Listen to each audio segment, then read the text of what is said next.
This is a tutorial on how to do an attached I-cord bind off. As you see, I've already started my project. I have a pillow that I'm working on, so I have my pillow front and back that's got batting sandwiched in between. And so what we would want to start with is to cast 4 stitches on with the color of yarn that we're going to use for the I-cord. And the yarn will be coming from the far left-hand stitch, as with any typical I-cord. And then we will just slide these 4 stitches onto this left-hand needle to begin. And then we will start. We'll knit 3,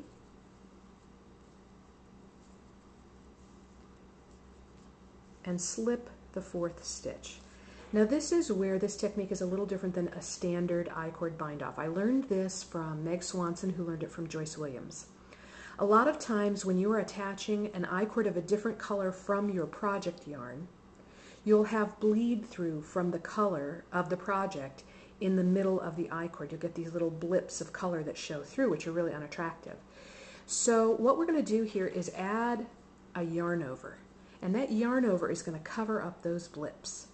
Now the next part of this is that we're going to take the outside leg of this stitch and the corresponding outside leg of the back piece, and we're going to knit those 2 together. Then we will take the yarn over and the slipped stitch and pass those 2 over and replace all 4 stitches on the left-hand needle again. And then let's do it again. Knit 3,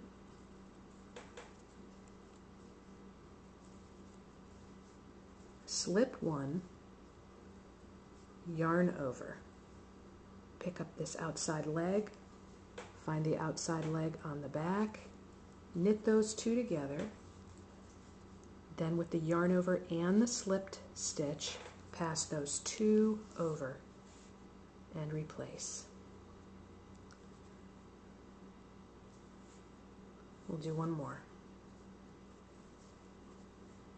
Knit 3, slip 1, yarn over, grab that leg and the leg back here, knit those 2 together, and pass the yarn over and the slipped stitch over. Now you can use this technique not just on bound off stitches, or 2.